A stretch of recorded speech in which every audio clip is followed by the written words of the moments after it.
In 5, 4, 3, 2, 1. What's up, everybody? Welcome to an episode of the Genius Brain Podcast.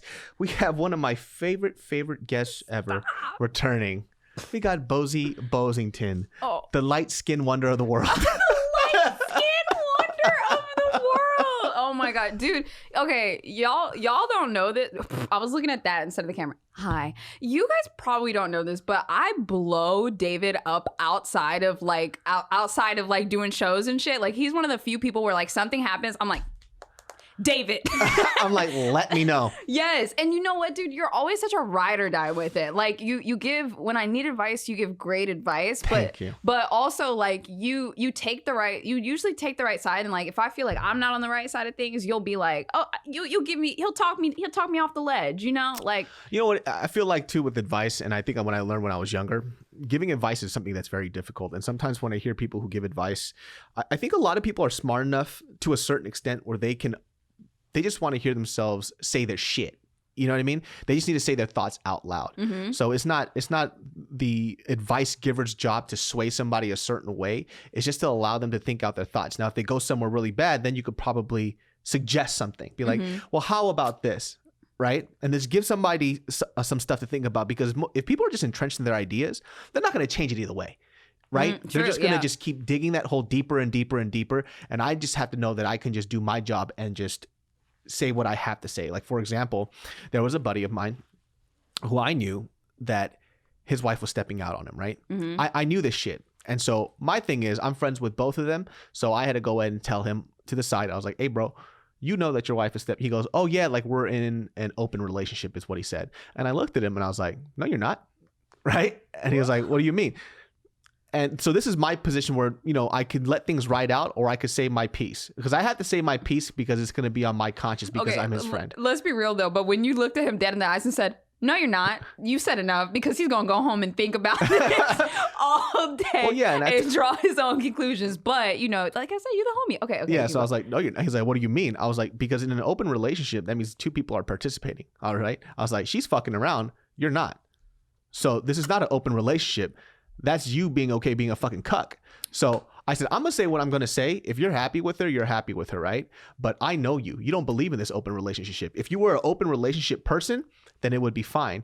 But what actually happened is, and you know, is that you caught her cheating and that she somehow convinced you, because you're being a little bitch, that it's okay for her to cheat because you want her to be happy. So unless you're willing to participate in that open relationship thing, then that's just you being a little bitch. I'm just going to say what I'm going to say. And what I say to him was way worse, by the way. This is the nice version. And I was like, I'm going to say what I said, and I'm just going to leave it at that. I'll never mention to you again. But that's something for you to think about. You know what, though? I know that's not the topic at hand today, but I got to say, like, seriously, in that situation, that was the best thing you could have said for him, because if that's what she's going to do, then he needs to dig inside of himself. And maybe there's a person that he is interested in, go sleep with that person. And if she gets mad, or if you don't feel right about it, now you know that there's morality differences in you guys that are so big that that's going to come up again in the relationship. She thinks of love as one thing and you think of love as another. So that's a really big test of a relationship. But also, fuck that shit. Could you do an open relationship? I mean, I think I could, as long as like it's stated out there. But I'm more of I don't know.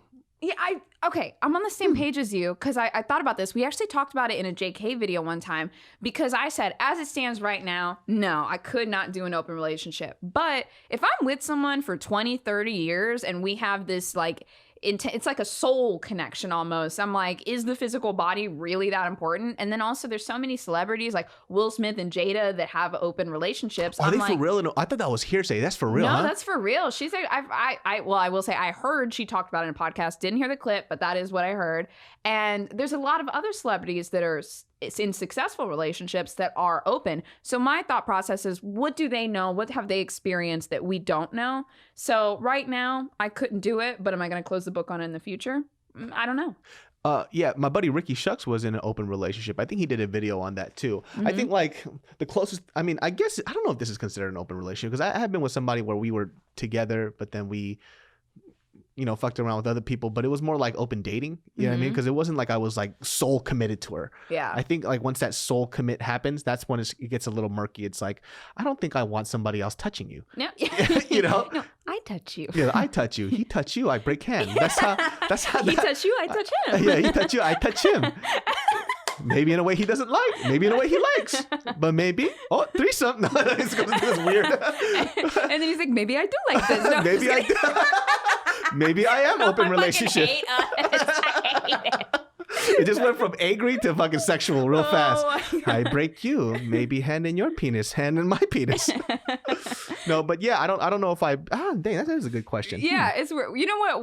We'll save it for a rainy day. You know what we should do? We'll full stop it there, and then we'll unpack all of our thoughts like through the show, and then maybe we'll get to the conclusion. I don't know. I mean, so what Boze wanted to talk about today, I think it's just a hot topic, and obviously I went over it with my buddy Edric on this podcast. But you know, the whole world is on fire right now. Yes, dude. Holy fucking shit. Yo, I'm so curious because we're really living in history. I never thought I would be on curfew during quarantine during 6 riots. p.m. Yo, it's 1 p.m. in Beverly Hills in Santa Monica. Oh, that's because white people be wilding out. That's why. Stupid. So yeah, that, and then I'm kind of curious, like when this is written in the history books 50 years from now, we're gonna be like, well, maybe not 50 shit. I don't think I'm gonna make it to 80. You know? You better make it to 80. You know, I don't know, but 40 years from now, I think I'll hit 70, which I'm nervous about because 70, I'm tired already, David. I can't imagine being 70. I can't imagine being more tired than I am in this moment. Here's my thing though. Like, I think, and I'm praying this is going to happen, right? That this has to be the last straw. It literally does. The chapter in your history books, kids, in the future, when you see this shit on this year in 2020, is going to be about 900 pages because of the shit that's happening right now. It's fucking unreal. Yeah, it's, I mean, it makes, I hate to say it, but it makes sense because a lot of what we're experiencing, especially online, because there's, of course, like, and we can definitely talk more about like all of like the Black Lives Matter movement and like what's going on like on the boots on the ground. But for a lot of us online, a lot of what I see is people that are so surprised by different opinions. And I'm like, the internet is just a giant cesspool of us finding out that not everyone thinks like us. And it's hard to digest and understand that there are some people that are super fucking racist.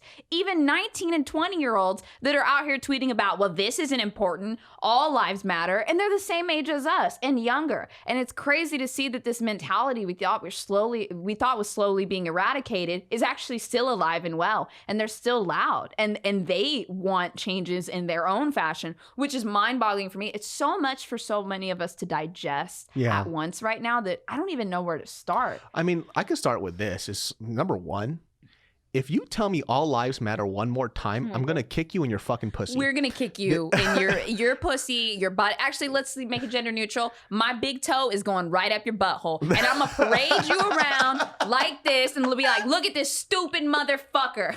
I don't understand why it's so hard for people to understand why all lives matter doesn't make sense. Black lives matter. And I'm gonna say it one last time.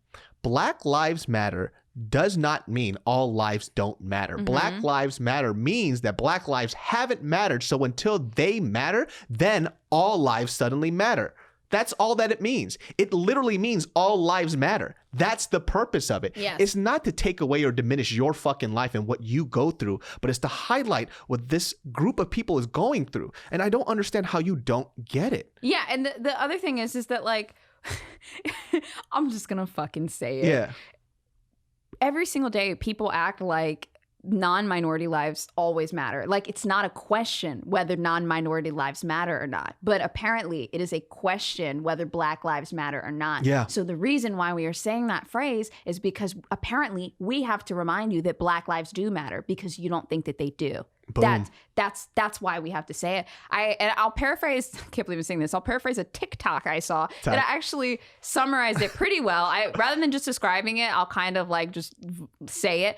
But in the video, she's like, hey guys, my house is on fire. There's a picture of a house on fire in the background. She's like, hey, this house is on fire. I'm gonna go save it. And then somebody else flashes over. Their house is in the background, but it's not on fire. And they're like, but what about my house? And the person's like, well, this house is on fire, so I have to go over there. And the person's like, but what about mine? And we're like, your house isn't on fire. Your house has never been on fire. This house has been burning and spreading like wildfire for years. So that's why it's a thing. It's not that your life doesn't matter. Your life does matter, and your life has mattered. But notoriously, ours haven't. And I even saw this thing the other day where it was a guy, he posted a tweet and he said, I was arrested once for a counterfeit $20 bill. It's sometimes a story that I tell at dinner parties. For George Floyd, that was a death sentence. And he was like, and that is white privilege. And I'm like, fuck. That's big. And that's heavy. And, you know, I have to say, too, that I am a Black woman, but I also have a lot of light skin privileges. And I'm very, very aware of that. But I mean, am I going to like not speak up? I've even had somebody say like, you're a little too light to speak on this. And I'm like, damn. What the fuck did you just fucking say to me? And I'm talking to you. If you're out there, like, just, I can't. That was really fucking gross, because we should all be in this together. And that's why I was curious to talk to you about it too, because like, bro, bring the minorities together. Where we at? You know, it's weird when I've been dealing with a lot of, you know, people say that we have to police our own people, right? And I do understand that. To a certain extent, I really do believe it. Just because sometimes I always feel weird when people are like, you know, Asian people don't like Black people. And it's hard for me to kind of sign in on that, because that's not how I grew up. That's not around the Asian people that I grew up to. But I do understand the microaggressions that a lot of Asian people have in this country. And I'm not excusing this behavior, but you have to understand that you do have that microaggression because of the stuff that was taught to you when you came to this country. Mm-hmm. It wasn't stuff that you had before you came here. Facts, but you were taught that when you came here. Facts. Right? So when we opened up these businesses in this country, it wasn't a fault to our own. They gave us this loans. And then you heard this rhetoric of Black people are like this, Black people are like that. Thank God for my parents. Thank God my dad's a pastor, that he didn't subscribe to any of these thoughts. I even had a conversation with my mom, and she was talking about how pissed she was about all the stuff that's happened to Black people. She goes, how terrible is this? Right? And she even equated to like, okay, like she said that if me working at the store, right?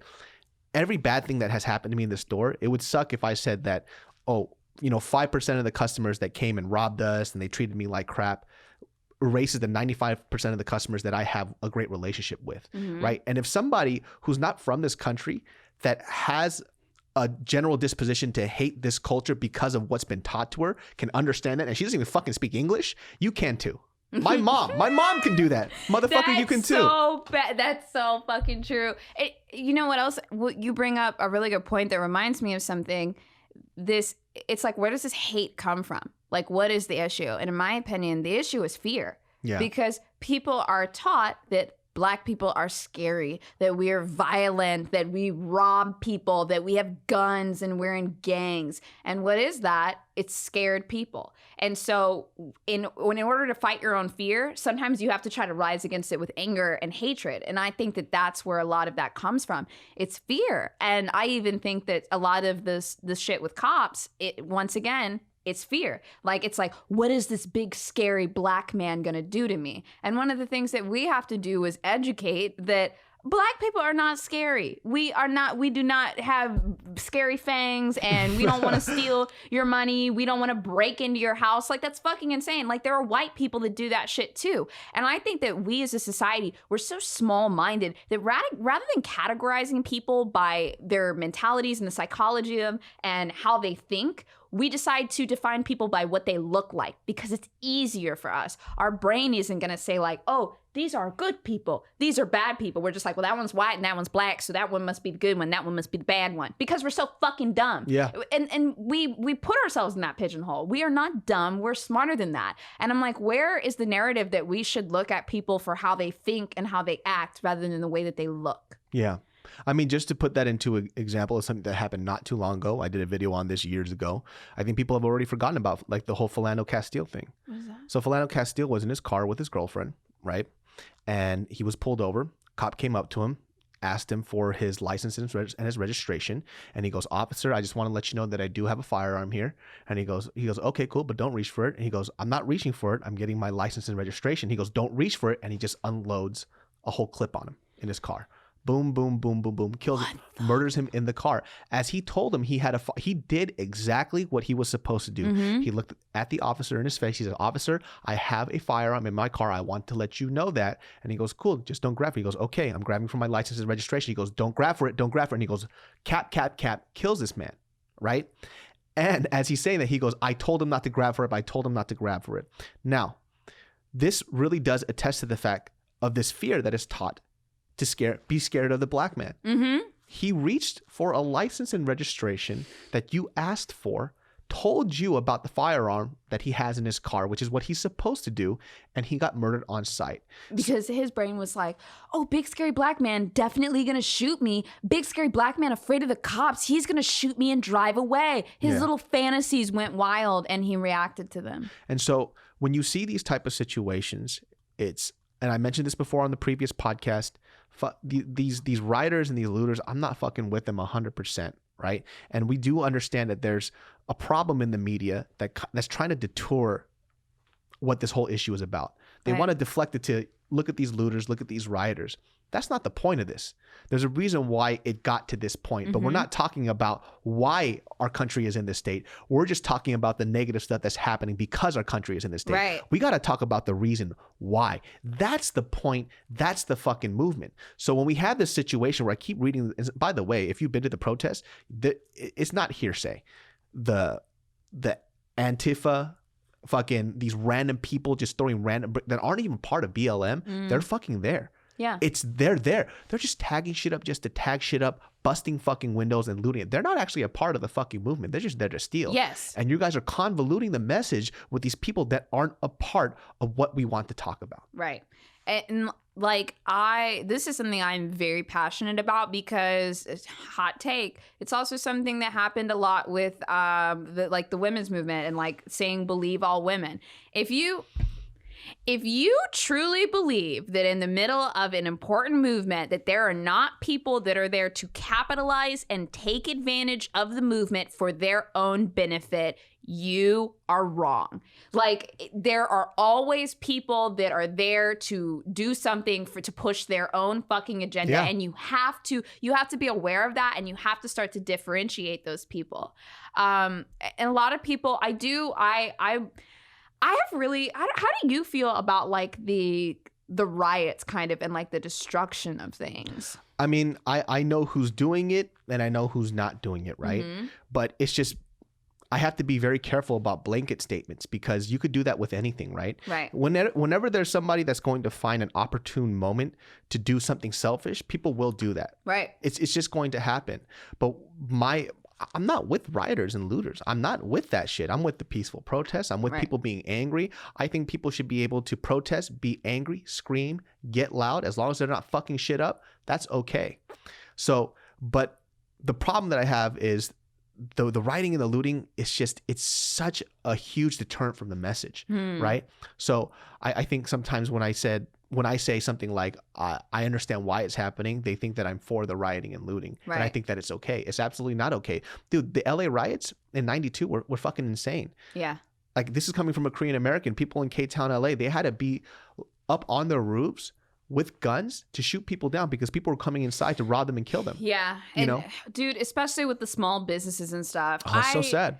Okay, I have really, really mixed feelings on this. Let me just tell you, like and actually, I'll put like a little modern spin on it, little take, okay?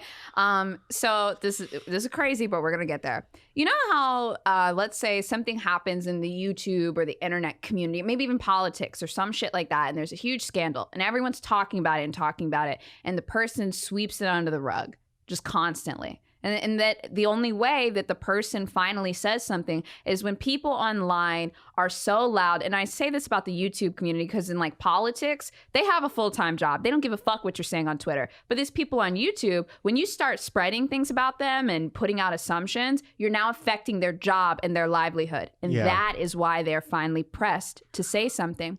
So in this particular instance with, the riots and the protests, I believe, like you said, back with the Rodney King, I think it was in like 93. There was a lot going on, and it started off with peaceful protests, and nobody was listening. Nobody was, because it's really easy to sweep it under the rug when people are just marching peacefully. Because, they are making a statement, but why do something? Why? So then when the rioting and the looting started happening, which, I mean, a lot of it happened to small businesses, which I think is absolutely fucking horrible. But that cost Los Angeles over $1 billion. The insurance companies had to pay it out. The cities had to pay it out. And money talks. Yeah. And after that, they put a lot of parameters in place, from creating a system where cops could actually kind of rat out other cops comfortably, because these people are taught in dangerous situations to protect each other no matter what. That's instilled in them, to always protect each other. So even outside of the line of duty, like when they're just in the office, they might hear something off color from a cop and they don't want to report it because it's ingrained in them that they're supposed to have each other's backs. But LAPD was like, nah, rat these motherfuckers out. They started making sure that everyone rode two to a car so that officers didn't make reactive moves, because that's what's happening. Yeah. Like when they don't feel protected, they get scared, and a scared man with a gun is fucking dangerous. So they made sure that they had people riding two to a car. They put all of these things in place. And since then, which I was surprised to hear about that shooting that you told me about, the LAPD is one of the few organizations that hasn't had a lot of shit like this happen in like almost 30 years. Yeah, well, the Philando Castile thing was not in LA. Yeah. Oh, okay. Yeah. So, I mean, I read about all of this from like a person that was like a history teacher that cited a lot of sources. And overall, economic protests, they make the most noise because money talks, and they feel like they have to respond. So, although I'm not saying I'm for the rioting and the looting. I'm really not, but it's what happens when people emotionally can't. There's so much emotion that they can't sit here and organize a boycott. What are you going to boycott? Like, the economic stuff really, really, really does work. You got to hit them where it hurts. Yeah. So when there's a lot of emotion tied into it, it turns into destruction, and destruction costs money. And I actually believe that if this stuff continues, they have no choice but to listen, or they're going to continue to hemorrhage money. Yeah. I don't think I can, me personally, I don't think I can emotionally deal with this again. That's why I'm being so vocal about it right now, because I just don't want to deal with this anymore. I don't think anybody wants to deal with this shit anymore. I don't want to hear another all lives matter bullshit. I don't want to hear another person just being slain simply because of the color of their skin. I just don't want that, right? I want that shit to be very few and far between so we could pull out those bad apples. But right now we're talking about a few bad apples. It's not just a few fucking bad apples. It's a system that's fucked up. Yeah. It's not a few bad apples. And I want people to get that fucking correct. It's like, okay, it's a couple of cops. Yeah, a couple of cops, but the whole system is fucked. That causes those bad apples to be there. So don't worry about the bad apples. Yeah, make them pay, but let's fix the system behind it, right? Let's attack that for a second, because we really need to talk about that shit, because there's even stuff where people are putting out, there was this post of, I think it was in New York. There was these cops that were kneeling with the protesters, and then 45 minutes later, they're beating the shit out of them. Jesus. It's like, what's wrong here? What's wrong with this picture? Right? And then we have some of these influencers. My God, let's not even talk about these motherfuckers, dude. I mean, I just did a video on it on my Instagram where there's a girl. She fucking asked one of these people who's boarding up one of these businesses to stop so she could hold his drill, pretend to drill and board up something too. Her boyfriend's taking a fucking photo. Oh my God. And then in the most fucking Becky Karen way, she goes, "Thank you. You're doing such a great job. BLM, BLM." Oh and my then drives off. Fucking God. Yeah. Oh my fucking, I'm okay. And then the car just fucking drives away, and I'm sitting there just dumbfounded. Are you fucking kidding me? Like, this is what I'm saying. This is why people get upset when they say sometimes your posts don't do anything. And I say this before you post something, right? I appreciate, everybody appreciates that stuff, but believe in the cause first before you say something, because that's the reason why this becomes a cyclical issue, is because you just say it, but you don't act upon it. Yeah. Because it's the cool thing to go ahead and put a post. It's a cool thing to go ahead and say BLM because you want to be a part of something that's happening now because it's hip, or you're afraid that you're going to get shit on. But because there's no conviction behind your words and your actions, when things happen again, it happens for a fucking reason, because you actually don't believe in the stuff that you're putting out. It's literally using something that's a very important issue for life. Yeah, that's exactly what it is. Fucking real. There was another girl. They've been ratting these people out, but it's a girl. She's standing in her little fitness clothing, and she's standing in front of a busted-in Verizon wireless, and she's with her arms down, super dramatic. And her boyfriend's taking the photo, and she goes, "Cool, got it." And they start walking off. It's like, How fucking dare you, dude? Yo, you know what? Okay, this might be a little nitpicky, but one that I don't really particularly like, I've been seeing this so much, is when somebody doesn't post anything about Black Lives Matter, but they'll screen cap their like $20 donation. And then they're just like, make sure you support. And it's like, and it's just like a generalized like George like fund or something. It's not even, I don't know. I feel put some thought behind it. It just feels like you're like, let me post this so that people don't get mad at me, you know? And I mean, I will say there's been some people where I have seen that have made some huge contributions, like, you know, like $500,000, something like that. Cause you never know how much money somebody has. Like that really could be a lot for them. But like, yo, if you're donating $10 and screen capping it, like just post the fucking link. Honestly, like just post the fucking link, because it's like, you're like, clap for me. Yeah, that's why even some of these influencers too, I'm just gonna say this before I even, you know, go ahead and talk my shit. I do appreciate any help, and I think that even if you're insincere, at least you're doing something. I get that, but people have a problem with virtue signaling a lot, right? Yes. Because it comes off that insincerity just bleeds out, and then we have to absorb that shit, right? Like I saw a video of an influencer. He goes, you know, hey, like I just want to say, I have friends out there that told me that I shouldn't do this video because, you know, it's going to be a bad look for my brands. I don't care about brands. Good for you, Fido. Good job. Oh, I'm sorry. It's like that. It came off to me so insincere. It's like, why did you have to, the whole 10-minute message in the beginning was about how awesome you are, that you had to say, no, I'm not going to take these thousands of dollars because I got to make sure that people know about this. It's like, okay, dude. It's the epitome of virtue signaling. Yeah. It's the epitome of it. And I feel like some people don't understand. I will say though that there are some people where they feel this pressure from social media around them, but they don't get it. It hasn't really bled into them. They haven't been affected by it in any way, so it doesn't feel like it hits close to them. You know, I actually had a person that it was like somebody commented on one of my friends' Instagrams that was like, basically saying like, why are you guys doing all of this? Why are you condoning this? There was rioting that happened near my mom's house. I shouldn't have to be scared for my mom. And I'm like, well, I hate to fucking say it, but you weren't listening until it came right to your doorstep and you were scared for your mom, huh? Yeah. You know, and like, that's just facts. It doesn't mean that it's a good thing. It doesn't mean that I condone it, but you would have sat there and brushed it under the rug unless you felt like you had to. And even some of these influencers, they also would have brushed it under the rug because it's bad for brands until they felt like it hurts their public image to not say something. Yeah. And you know what? I'm complaining about it, but honestly, I don't know what the answer for that will be. Yeah. It makes me feel like I'm one of those people that will never be happy. So it's like we're just shitting on people just to shit on people. Yeah, and like, it does feel that way sometimes. It does. I guess the thing is that I feel like there's a right way and a wrong way to do it. And it's a gray area for me. I don't know what it is, but I know that sometimes, and I'm sure you guys feel that way too, there are times where you look at something and you're like, I want to appreciate this, but it doesn't feel right. So I'm just going to look away. And I think that's what we're getting a lot with these.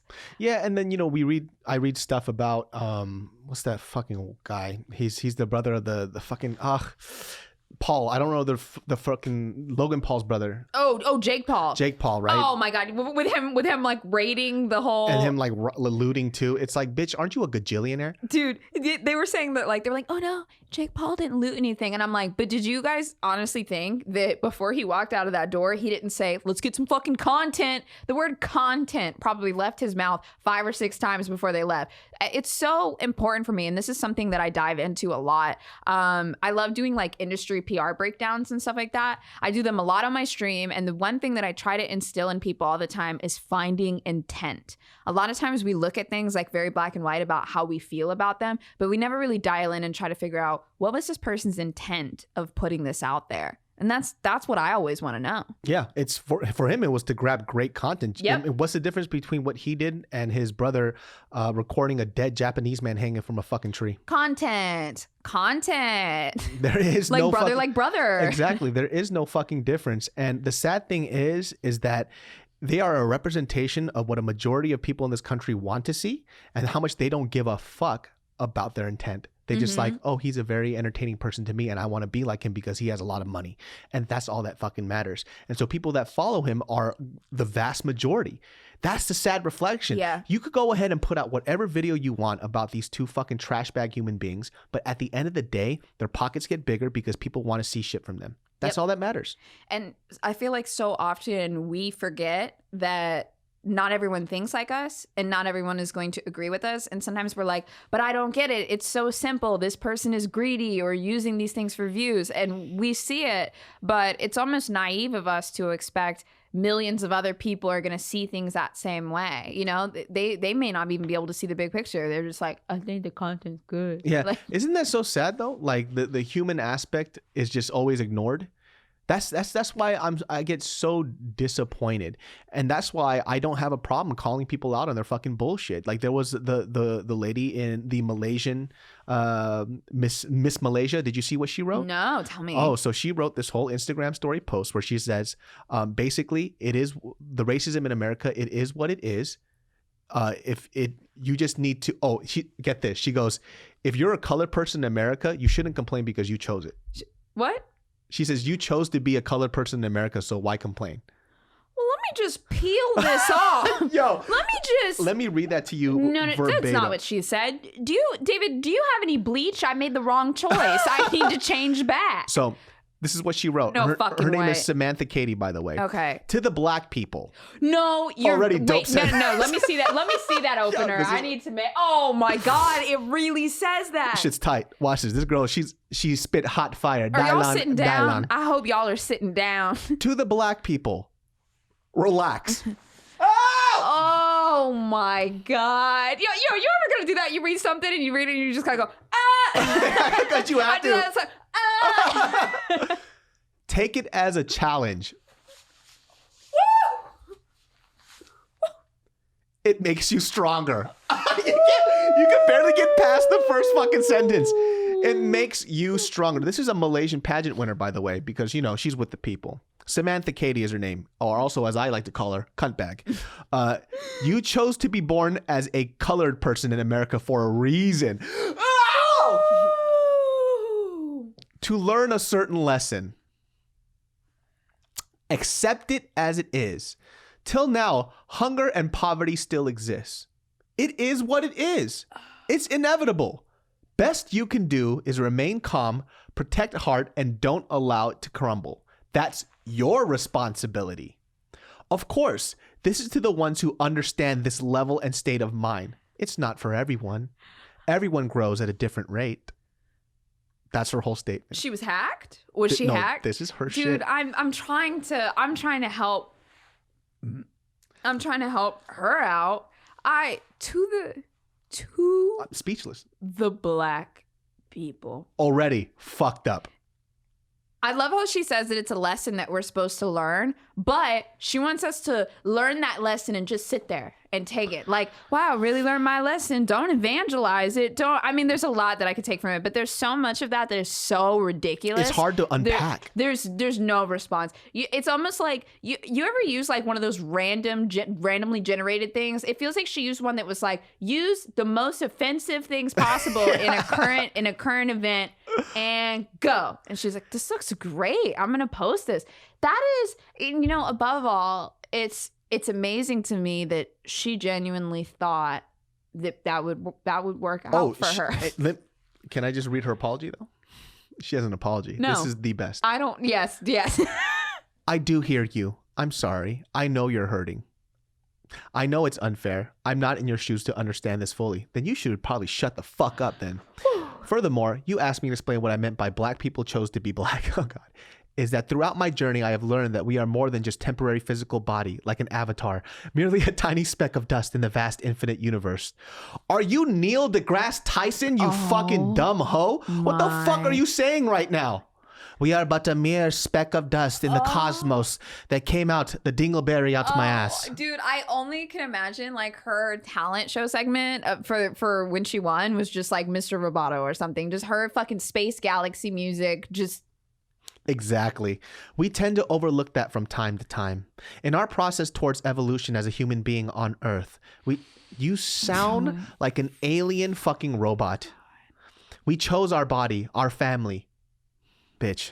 You know what she's basically saying in this?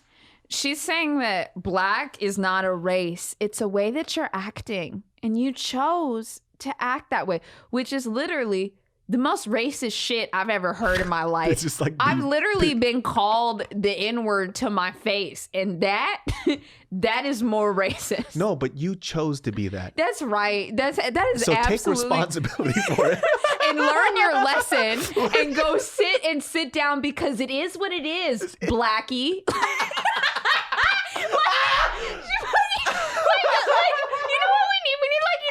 Obama rate the anger translator. We need, bro, honestly, I've been called Blackie by a white girl before, and to this day I think that's the most offensive thing like I've ever been. Wait, I think so. Blackie, like a cute little nickname, like IE at the end. Blackie. That's so funny. Michael Shea had this stand up where he was talking about, he goes like, I don't understand why fucking transsexual people are so upset by me calling them fucking tranny. Well, I had a homegirl that was a transsexual woman, and she comes up and she goes, well, how would you like it if I called you Blackie? And he goes, good point. Yeah, like good point. I don't know what it is about that Y or that IE at the end, but that's pretty bad. Yeah, it's like, good point, Blackie. I get it. She goes, we chose our body, our family, our place of birth, our name, and our lessons from the path we take tailor-made for us. Bitch, that's so not even facts. It's unreal. You don't choose your fucking body. You get what you get, bitch. She acts like when the sperm hit the fucking ovary, this motherfucker had a conversation with the ovary. It was like, hey, you want to be black, Asian, white, or what? You know what I mean? Before I go and pierce my fucking head inside you, what we gonna be? David, maybe she, as the enlightened one, maybe we forgot about a collective memory that she still retains, where upon birth she was allowed to select her race. There were all these colors, and she said, I just want, if she wrote that shit, I'd understand. She goes, when I came into the universe as a speck of dust, I remember when I saw the ovary, I chose my ethnicity. I was like, oh, this bitch is crazy. Now I understand. Dude, what kind of fallout? Oh, wait, is there more? No. Yes. I understand a lot of people have shared that I could have phrased my content differently, and I accept that I am responsible for my words. I will make sure I articulate my speech in a proper manner. No, you won't, because you don't have a platform anymore. Because you don't know how to. This shit's so fucking bad. So let me continue this real quick. To clear the air, yes, I did poorly. To clear the air, like this apology. Finally, it's done. Now I'll never see any more backlash for this stupid thing that I said ever again. We've cleared the air. Yes, I did poorly articulate myself when writing "Black people chose to be black," and to the black people, relax and take it as a challenge that makes you stronger. No shit. If I had been more attentive in how I wrote it, no, that's not it. The message would have been understood. No, it wouldn't have. As a heartfelt message to all victims. No, it's not. Of racism, be it of any color. Yes, my mother is Chinese Malaysian, father is Brazilian, and my foster parents who raised me up are Indian Malaysian. Wow. Question. What? Now it's a thought that popped up. Wondering what you think. She's obviously a minority, and I think that when she won too, people felt like she represented this minority. Yeah. Do you think that, because this is a thing sometimes, do you think that she's trying to distance herself from that culture and not be a minority and be closer to white culture? I think a lot of people don't understand this when they're fucking sitting up at their ivory tower when they used to be in the slums. They forget what it was like. Yes. Right? Mm-hmm. They sit up in their fucking ivory tower and they look down on people. And they feel like, I earned this. I deserve this. I worked for it. And none of you worked for it. Mm-hmm. And they go, oh, I could see why they used to treat me like this is because they didn't have money and they were savages. And I'm not a savage anymore. I'm not a little fucking savage. It's fucking ridiculous. Listen, I understand that to the minimal amount of sense of where, like, sometimes with me, like, I'll go back home, Sacramento, right? Not like this, but I'm saying, like, when I go to the hood, because I haven't been in the hood anymore, I get a little scared. Because I look like a little bitch now. Okay, not gonna lie, I get a little scared too. Yeah, I don't know how to, like, you know what I'm saying? I don't know how to act anymore. Like, what's up? I'm like, what's up, dude? Oh, hold on. This is my neighborhood. The fuck? What's up with you, bitch? The fuck? Like, I forget sometimes. You know what I mean? I forget where I came from. It's like, hold on a second. You were on that fucking block. I was on that block, bitch. Fuck out of here. What's up, cut? You know? So I forget sometimes where I come from too, in that sense, but not like this. This is ridiculous. Not at all. Not at all. And like dude, I can't even. where I was just 5 years ago, like I can't believe where I am now. And I'm so fucking happy. But my thought process on that is not to turn my back on that. It's to try to lend a helping hand, like do whatever I can. Like fucking one of the things that I've been really big on is that with all this stuff going on with Black Lives Matter, I feel like we forgot about a lot of effects of COVID that have happened. Yeah. And something that really upset me was just the other day, I was posting about this shit. Beverly Hills and Santa Monica had decided to curfew at 1 p.m. Their restaurants were closing. Restaurants had to close at 6. Like the pot shop was closed. The whole world was shutting down, David. I was panicking. Shit. But my thought on that was like delivery, restaurants, everything are shut down. David, have you ever had a time where rent was due, you know that you got a grace period, and you're like, fuck, all right, it's the 30th. Maybe you were depressed last week and you're like, all right, I'm going to grind it out for these next 6 days and I'm going to pay rent. Now imagine the whole world shuts down. That was last week. That was literally last week. I don't know what you're talking about. Oh my God. I still got some hood ass tendencies. When I got a bill to pay and like, they gonna give me a 5-day grace period, I'm gonna hold on to this money as long as possible.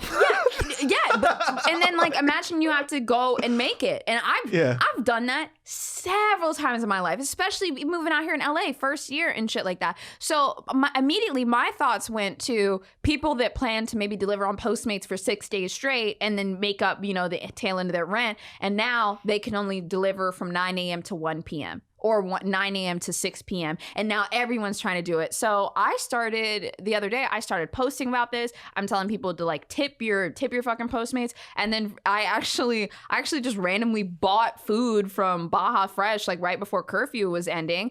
And I called the dude. I was like, yo, just keep the food and I'll like give you a tip. I tipped him $35 and I gave him the food because like I'm thinking like, bro, if I was ending my shift trying to just get as much as I could, it's 5:30, it's the last order of the day, I don't have time to get food, all these restaurants are closing. Like that's what I'm always thinking about, and I'm never gonna because that was me. I'm never gonna forget where I fucking came from. So it says a lot about somebody's character that when they do get to the top that they're just gonna look down on everyone. I don't fuck with that, David. Yeah, I don't fuck with that either, man. I mean, it's people find it amazing too. They go, oh, when you go back to Sacramento, right, your hometown, they're like, don't you find it really boring? It's like, no, I still kept all my friends that I had since high school. What about you? Yes.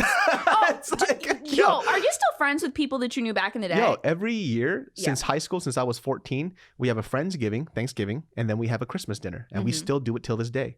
I'm fucking 31 years old. We still do it till this fucking day. Dude, I love that. I do the same shit. And it says a lot about people that moved out here in LA and then they forgot about all their old friends, all their childhood friends, and all their friends are just people that have clout. You know, if you don't have 250,000 followers, then like, how are we gonna collab? What's the point? It's so fucking dumb. And you know, Tim said it the best too. We keep seeing this repetitive post online where people say this. They go, oh, people in LA are so fucking fake. You can't find real friendship here. It's like, aren't you a fucking influencer? Why did you move to LA? Did you come here to make friends, or did you come here to fucking leech off people and go ahead and get a big following? You came here for the same purpose they did. You're not any fucking better. If you came here for friendship and bonds and you didn't get that, I understand. But you came here to be a part of entertainment. You came here to fucking network, so you got what you put out. Yep. So how dare you shit on other people for doing the exact same thing that you do? See, the people that I've met here, yeah, they're in entertainment, but they're all from this city. They're actually born and raised in LA, and they're the nicest, fucking most down-to-earth people I've ever met. Yeah. Maybe it's the people that you choose to hang around. Yes. Take a little personal responsibility, right? So it's odd that you're in a place where you came here to take, and then you go, I can't believe people are taking from me. Yeah. There was fucking mind. There was a group on YouTube that was pretty popular. I'm not going to spill all the tea, but they're kind of like a little dispersed now, I think. But they were really popular back like 2015 or so, like that. And I know NSYNC, fuck you guys. Fuck you. But I didn't watch too much. I don't know too much about them, but I knew somebody that joined it because we were kind of in the similar boat because I joined Smosh this way, and we got to talking about it, and they felt like they had jumped in with all of these people and nobody was their actual friend. And I'm like, yeah, that's something that you have to learn. When you get casted into something, they're going to tell you, okay, the cameras are on. These are all your best friends now. Like that's how it's going to be. And we have to, a lot of us small town people that like come here, like, wait, where are you from originally? Sacramento, California. Okay, you're from, that's pretty far up there. Like it's like 5 hours away drive. It's a small town. Yeah. Yeah, some of us, we come into this, and I kind of did that with Smosh too. You know, we come into it and we're kind of dumb in the sense that we're like, oh, we're supposed to be friends now. We're selling it to the internet that we're friends. And sometimes you really think that you're friends, but you could realize like, yo, this is entertainment. This is business. These people will throw you under the bus in a fucking second. You got to hold on to your real people, your real friends, like your day ones, because there's some kind of special connection there between you guys, which is why you gravitated towards each other. But there's so many motherfuckers out here in LA that are like, they're consciously like, that person has 500,000 followers. They have 1 million followers. They have 2 million. And then they get surprised when they get burned. Yeah. Like you were climbing the ranks and they brought you in. Like, why are you surprised that this has happened? Yeah, know what you're getting into. There was a guy that, I mean, I knew what I was getting into. I prefer friendships, right? So I will always work with people who are friends. And I know a lot of people think that you're not supposed to work with people who are friends. And that depends on what that situation is, right? If it's somebody who is an employee of you, I think develop a great relationship with them. But understand that work is work. Business is business, friendship is friendship, right? Yeah. If we're working on a partnership, I'd rather work with the friend first, and I just have to be smart enough to know who this person is before I get into business with them. Mm-hmm. Just because if I truly am a friend, and I think the problem is too, people just don't know what friendship is. They don't know what friends are. I agree. It's like you don't know who your friends are. Too many people say, yo, that's my friend. And I talked about that with Mariel too, where I feel like a lot of girls just kind of hop into friendships a lot. And it's the problem of like, I always see this. It's like you meet up, you have one drink that you met somebody at a wedding, and then you go off, and then you go fucking BFF. It's like, whoa. No, yeah. It's like, whoa, what happened here? They're like, that's my BFF. It's like, no, she's not. You guys clicked for a hot second, but you actually don't know these people yet. Let it simmer. Friendship takes a lot of fucking time, right? Understand who your friends are, understand who your acquaintances are, and understand who your family is. Yeah. And then everything is good. Not everybody has to be your best friend, and you don't have to be liked by everybody. That's okay. See, I could die with the friends that I have right now, and I'm okay. If I don't add any more additional friends here, I'm fine with that. Yeah. I'm okay. Because when I grew up too, I didn't have like too many fucking friends. I had a good subset amount of really close friends, and I had a lot of acquaintances. But when I was younger, I thought everybody was my friend. Yeah. And when I got hurt by it, when I got backstabbed, I never been really backstabbed, but when I got hurt by their friendship, when they weren't really there for me as much as I thought I would be there for them, I got hurt because I decided to invest myself in a person that wasn't invested in me. Yes. For me, I feel like I've learned over the years that friendship is that's interesting you say that, because it's like, what is it? A lot of people don't know, especially as we get older, because I feel like we throw the term around a lot. For me, friendship is if I have your back and you have mine. Mm-hmm. And that, like, the simplest instance of this was I met this girl just a couple of months ago, and we're kind of like internet friends, and I was having a bad day, and I was starting to tell her about it. Like, we were like messaging about it, and she was like, yo, girl, hold on, let me get to my computer so I can call you like on Discord. Like, she's like, don't sit there and type. She's like, just let me call you and you just vent it out. Like, let's fucking talk, you know? And then to me, that was so simple, but it was such a big indicator that she cared. Whereas I have some people that like I've just met in LA over the years where like if we're shooting the shit and having a bad day and like I'm typing or something, they'll just be like, oh damn, like that sucks, you know, tell me more. But she was like, no bitch, I'm in your corner. And like that's the ride or die shit that I want to see. I want to feel that, because to me, you're taking your time, you're stepping away from what you're doing to be there for me. And that speaks volumes. Yeah. The best way in LA to know if somebody's your really good friend, tell them you're stranded in LAX on a Sunday. If they come pick you up, that's a homie. Yep. And you could probably just run through that in your like head about like, would they? And you'll know. Like, you would know. There's some people too who don't even understand why I'm friends with certain other people. They're like, why are you friends with that fool? Like, he's such a wreck or she's such a wreck. It's like, because at the end of the day, that person would always be there for me, and I'll be there for them the way they are for me, right? Mm-hmm. And I said this, like, there's this dude that's I'm not gonna say his name, but we're really good friends. But the guy is a hyper emotional guy. He's kind of one of those dudes that have the cyclical issue of always looking at every single problem in the world. It only happens to me. It's me, right? It gets really fucking annoying. Yeah. But he's a really funny guy, and I also know that he comes from a very good place, and he just had a fucked up life. So it's hard for people to be around him. But if people say like, oh, if they compared him to somebody else that I'm more jokey and laughy with, and they go, who are you close to? I always say him. And they're like, well, you know, he annoys you sometimes. I was like, yeah, but he's a down ass motherfucker though. You know what I mean? He wouldn't step on my back to get ahead of me ever, and I would never do the same to him, because I've met a lot of people in this city who now they've made a career off of stepping off of other people's backs, right? And everybody in our circle knows this motherfucker as a little bitch. It's like, you can never do things on your own. You can never do things with your own skills, and you're always known as a little fucking bitch. And that's why when he sees us and meets us up, can't look us in the fucking eye. He even met me one time and he was like, hey man, I know we went through our stuff in the past, and I just want to say, like, I apologize, but I hope we're cool. I was like, no, we're not going to be cool because you're the same little bitch, being the DavidSo that I am. Fuck, I probably should have phrased that better to him. Yeah, hell no. But I was like, you're still That's a little a character bit. trait. Yeah, I was like, you still do the same shit, so you're not any fucking different. Yeah. But I'm civil enough to you where I can shake your hand and we'll be cool, but just don't talk to me again and walk to the other side. And I say it because I really, at that moment, I wanted to sock him in the fucking face, because I hate people who step on others to get where they're at and they fucking ignore somebody else. Like for me, I mean, he's not bigger than I am, right? But I'm not even that big. But that just goes to show how short of a trajectory he had, even when he was stepping on people, right? Yeah. But he found his way and he's making a living doing what he's doing. But the problem is that you are forever known to me as that little fucking bitch. You don't have friends. He doesn't have any fucking friends. And that's the sad part. Doesn't have any fucking friends. And he only fucks with people that he could take something from, but he'll never give something back. Yeah, exactly. And God, it took me a while, but you can smell those people from a mile away. They have like a very specific stench. They have a stench. And when your eyes are closed and you're like, haha, I love LA, having a good time. Like you're like, smells bad, but I don't know who it is. Yeah. You got to open your eyes and be like, it's that motherfucker right there. And there's people have so many red flags. And so I'd say 2 years ago, I was at an age where I would choose to ignore red flags. And now I'm like, what is that? Yeah. What is that? I see that. And they're like, what are you talking about? I'm like, I see that shit. And I will just walk away. Like, I'm not doing it. I'm not doing it. I'm a big red flag person too. And even some people that I met recently now, I think people sometimes misconstrue my gut feeling as somebody who just dislikes people. It's not that I dislike people, right? But I know now who I am. I'm very, very cemented in that shit, right?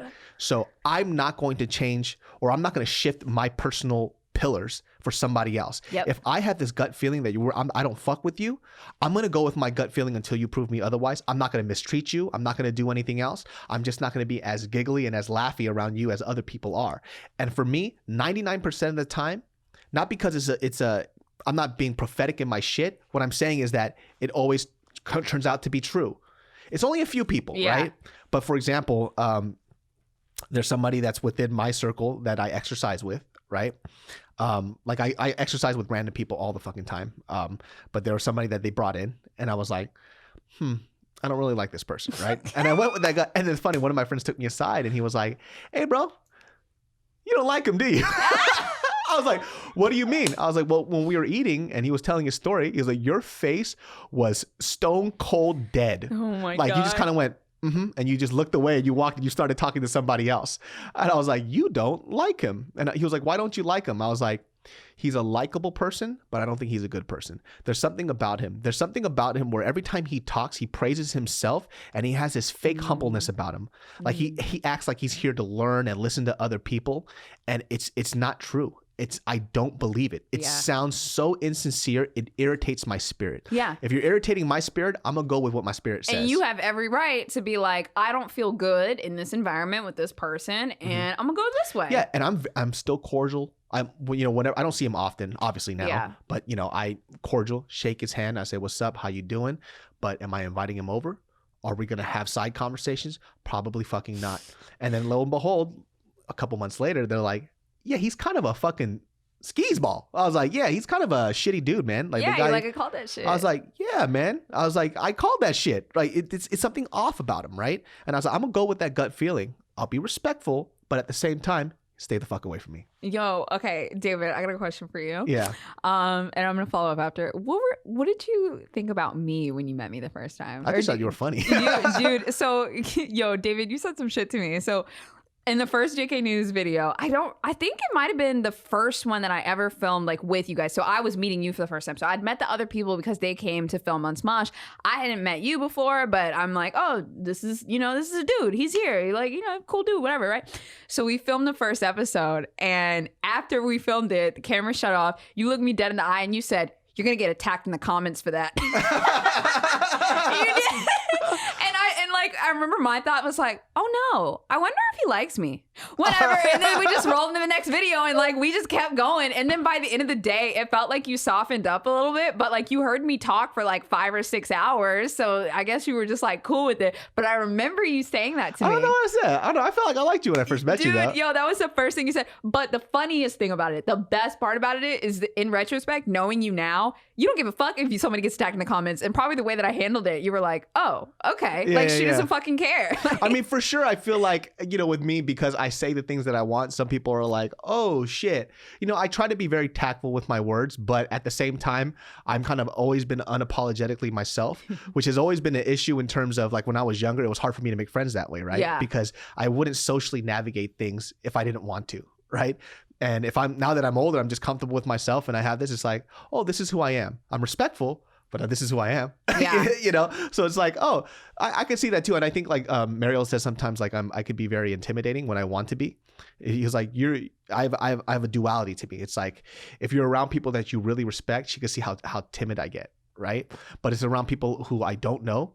She was like, you're like, you puff out your chest a little bit. It's like, okay, this is who I am. Yeah, I think you and I both were very polarizing people. Yeah. And I'm okay with that. I know that about myself now. Like either you love me or you hate me. And honestly, I think that I like that more than just being neutral all the time, because with the hate comes hate is a strong emotion. And some people really do fucking hate me. Like my branding is just not for them. Oh, for sure. I know people hate me. Yeah. but that's such a strong emotion on one end of it. It makes the love even stronger. And that's what I found. And I like that. So, the fan base and the community that like I've been able to kind of cultivate, it's like I learned a lot of these motherfuckers are kind of like me, and I feel comfortable in my own community. And that's what I love about like how we're not like brands, like we're fucking people, and we say what we want and we do what we want. And then in turn, you have people that you feel comfortable with like in your sphere.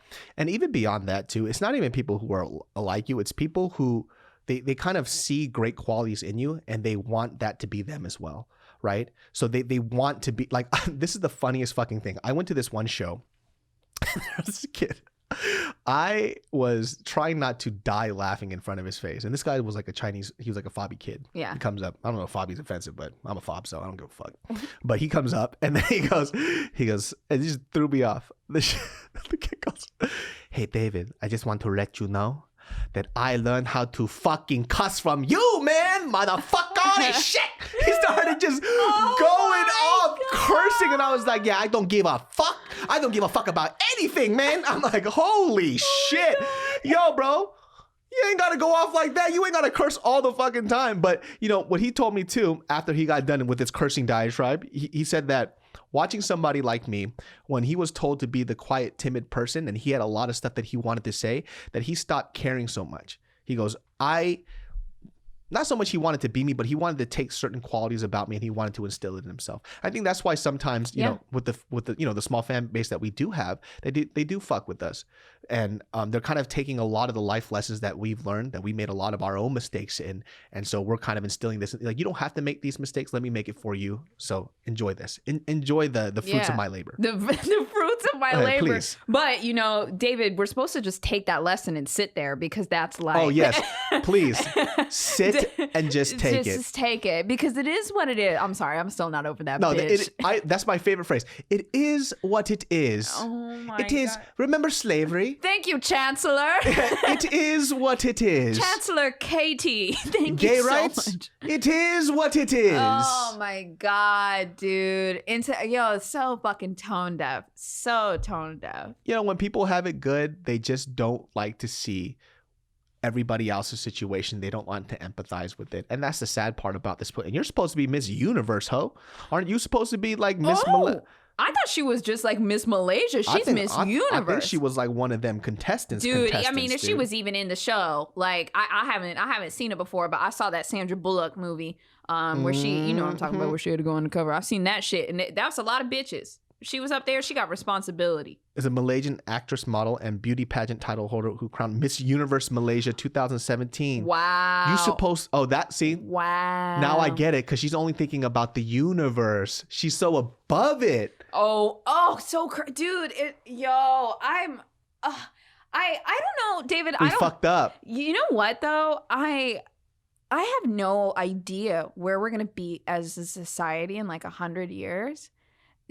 Sorry, this sounds like conspiracy Boze coming out, but somebody said something to me the other day that I was like, okay, this is gonna sound fucking insane, but I was like, could it be a possibility? Somebody said, they were like, I'm not sure how long America is gonna be around. Because you hear about the great civilizations that fell, and they fell after there was so much tyranny and violence that people started splitting off. And it never was a thought to me that America could just cease to exist and split up into different places, different ideologies. I don't know. What do you think of that? Didn't like California want to be its own country for a hot second too? I think so, yeah. And then they were like, this is a lot of work. I mean, the United States is so split, right? If you really think about it too, our national sense of identity, we don't really have one. Yeah, true. We don't really have one. That's why when this whole COVID pandemic happened, right? And we're making these comparisons to how other countrymen are dealing with their countrymen and countrywomen are dealing with their situation. They came all together as a collective. They go, this is Korea. This is Japan. We got to make sure we take care of one another. We have never really been about that in this country. It's been about me. What you're going through, fuck that. I got to worry about myself. So maybe that's the ideology of what America is. So it makes it very difficult. So I could see this country splitting, to be honest with you. I just don't think the government will allow it. I think that they'll fucking murder people before they allow you to split and secede from the nation. And you know why they'll do it? Because it weakens their military. Oh, 100%. That's literally why they'll fucking do it too. That's literally why they would want, because otherwise it could just be like, oh, Florida could go be its own fucking country. Like, I don't know. But I never thought about that, because there are, like, we hear about, like, what is it? Like the Romans were the greatest, and America is the greatest right now. I don't know do you know what happened to the Romans? I don't know. I don't know, but they ain't here. So how do they like to fuck babies though, or some shit? Oh yeah. Well, I heard that about Trump too. So fact check I don't know. fact check. Yo, I'm just saying shit. Fact check. People are like, the fuck, David? This was such a great podcast until you said that one random fact. They fuck babies. It probably is true. Fuck. No, cut that. Yeah. Great. This is the piece, and it comes back to us just laughing. Nah, they know about this podcast. You already know that. They're like, David and Boze had some fucked up shit again. They're like, what the fuck? That Don Julio got them. Oh my God. Yes. Yeah. But everybody, that wraps up this episode of the Genius Brain Podcast on the best fucking note ever. I hope there's a hard cut. Yeah. There's no cuts. They're just like, that's the David So Podcast. That's it. Yeah. There it is. Yeah, but Boze, where can they find you? I stream Mondays on Twitch. That's where you'll find me consistently every Monday at 5 or 6 p.m. Pacific Standard Time. It's twitch.tv/BigBossBoze. Otherwise, check out my socials, Twitter. I have a lot of, David, I gotta catch you up. I've got some crazy shit coming this year. Uh-oh. Just follow me on socials. We'll give you all the updates. Yep, you can catch Genius Brain Podcast on basically anything and every fucking audio platform out there. We trying to be the biggest and the best. This is the podcast where basically I'm just here to keep you company through your fucking boring ass days, because my days are boring too. And sometimes I even listen to my own podcast because I don't know what the fuck I'm saying. Like Romans fuck babies. And that right there, my friends, is where we're going to end it. All right. Bye.